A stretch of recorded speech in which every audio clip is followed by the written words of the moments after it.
سامعین کرام، ایک بہت اہم سوال بار بار کیا جاتا ہے واٹس ایپ پر بھی، اور لوگ بھی اس طرح سے پوچھتے رہتے ہیں، اور کئی مسجدوں میں باقاعدہ اس کا اہتمام بھی کر دیا جاتا ہے۔ وہ یہ کہ شب قدر میں رات جاگتے سمے کیا علماء کو بلا کر کے باقاعدہ تقریر کی محفل رچائی جا سکتی ہے؟ شب قدر میں علماء کو بلا کر کے تقریر اور وعظ و نصیحت کی محفل رچائی جا سکتی ہے؟ یہ سوال ہے۔ اس کا لوگوں نے بہت ہی تفصیلی انداز میں جواب دیا ہے کہ شب قدر میں جو 5 لاکھ راتوں میں ہم اللہ کی عبادت کرتے ہیں، ان میں علماء کو بلا کر کے تقریریں سننا، ان کے وعظ و نصیحت سے مستفید ہونا، یہ قطعاً درست اور صحیح نہیں ہے۔ میں تفصیل میں نہ جاتے ہوئے صرف وہ حدیث آپ کے سامنے پیش کر دوں جس سے کچھ لوگوں نے علماء کی تقریروں کو جائز قرار دیا ہے شب قدر میں سننے کو۔ دلیل یہ ہے، صحیح بخاری کی روایت ابو سعید خدری رضی اللہ تعالیٰ عنہ حدیث کے راوی ہیں، حدیث نمبر 2018 ہے۔ حدیث کے اندر ہے کہ ایک مرتبہ اللہ کے نبی صلی اللہ علیہ وسلم جب اعتکاف سے تھے، اعتکاف میں بیٹھے ہوئے تھے، اور اس وقت نبی کریم صلی اللہ علیہ وسلم کا قیام مسجد کے اندر تھا۔ میں حدیث کا ترجمہ پیش کر رہا ہوں۔ اس وقت نبی کریم صلی اللہ علیہ وسلم کا قیام مسجد کے اندر تھا،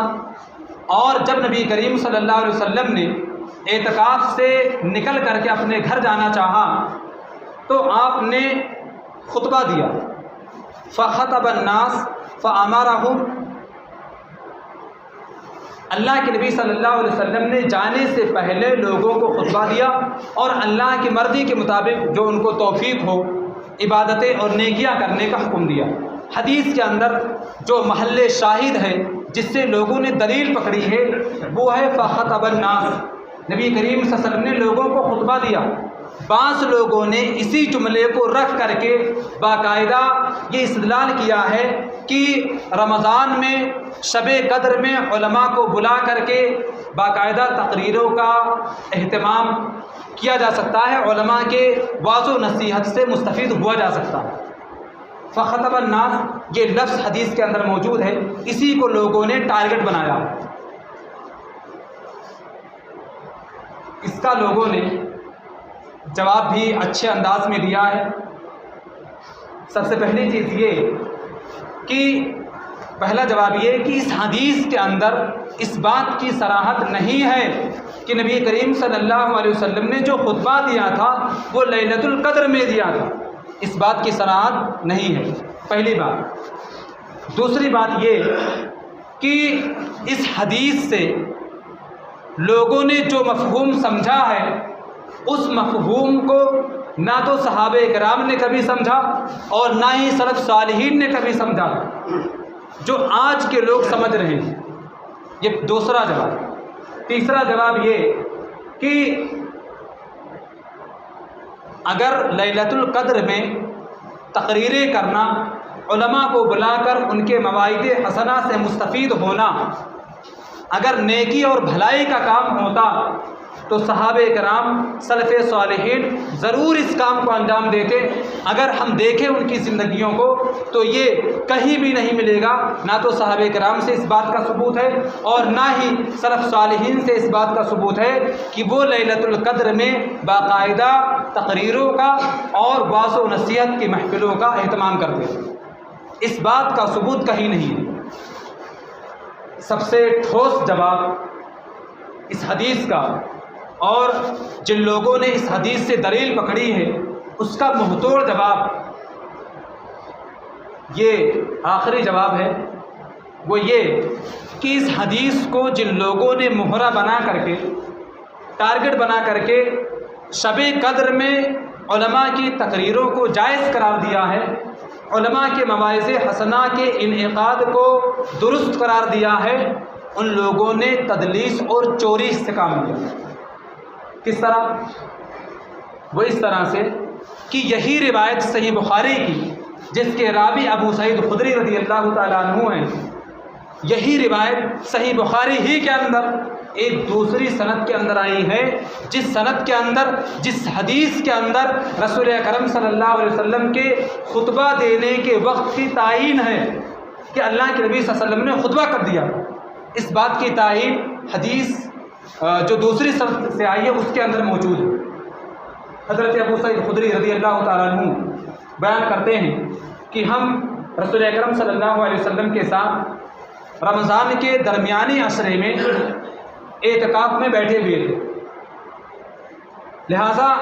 ہم لوگ اعتکاف سے نکل کر کے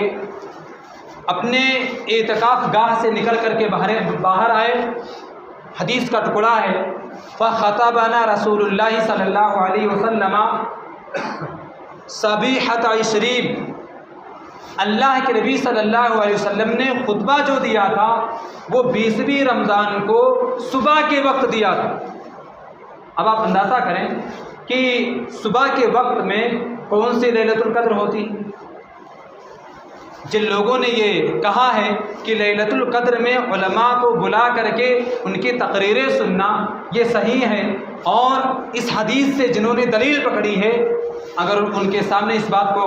بیان کیا جائے کہ نبی کریم صلی اللہ علیہ وسلم نے خطبہ دیا تھا، اس بات کا ثبوت ہے، لیکن خطبہ کس وقت دیا تھا اس بات کا بھی ثبوت ہے۔ آپ جو یہ کہہ رہے ہیں کہ اللہ کے نبی صلی اللہ علیہ وسلم نے خطبہ دیا تھا رمضان میں، تو خطبہ آپ نے دیا تھا رمضان کے مہینے میں، لیکن 20ویں رمضان کو صبح کے وقت آپ نے خطبہ دیا۔ اس بات کی صراحت صحیح بخاری کی روایت جو حدیث ہے، اور وہی حدیث دوسری سند سے آئی ہے، اس کے اندر اس بات کی وضاحت اور اس بات کی صراحت موجود ہے کہ اللہ کے نبی صلی اللہ علیہ وسلم نے خطبہ دیا تھا، مگر صبح کے وقت خطبہ دیا تھا۔ سامعین کرام، ان باتوں سے یہ بات بالکل کھل کر کے سامنے آ جاتی ہے کہ شب قدر میں علماء کو بلا کر کے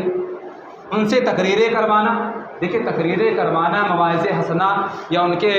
باتوں سے مستفید ہونا یہ غلط بات نہیں ہے۔ آپ لوگ سوچ رہے ہوں گے کہ کیا کہہ رہے ہیں، یہ کوئی غلط بات تھوڑی نہ ہے، اگر ہم سنیں تو کیا ہے حرج، اس لیے کہ جو کام کسی نے نہیں کیا وہ آج ہم کریں۔ جس معنی کو، جس مفہوم کو نہ تو صحابہ کرام نے سمجھا تھا، نہ سلف صالحین نے سمجھا تھا، نہ بڑے بڑے علماء نے کبھی کیا تھا، آج کے لوگ میں، آج کے دور میں ہم کریں، یہ صحیح اور درست نہیں ہے۔ لہذا کسی بھی روایت میں، کوئی بھی حدیث میں یا کوئی بھی دلیل اس بات پر نہیں ہے کہ لیلۃ القدر میں علماء کو بلا کر کے ان کی تقریریں سنی جائیں، ان کے مواعظ حسنہ سے مستفید ہوا جائے۔ اس کے مقابلے میں بہتر یہ ہے کہ اللہ رب العالمین کے سامنے کھڑے ہو کر کے نمازیں ادا کی جائیں، قرآن کریم کی تلاوت کی جائے، اللہ رب العالمین کے سامنے ہاتھ پھیلا کر کے رو رو کر اپنے گناہوں کی معافی کے لیے روئیں۔ اللہ رب العالمین سے دعا ہے کہ بار الہ ہم تمام مسلمانوں کو کہی گئی باتوں پر عمل کرنے کی توفیق عطا فرما، آمین۔ بار الہ ہم تمام مسلمانوں کو شب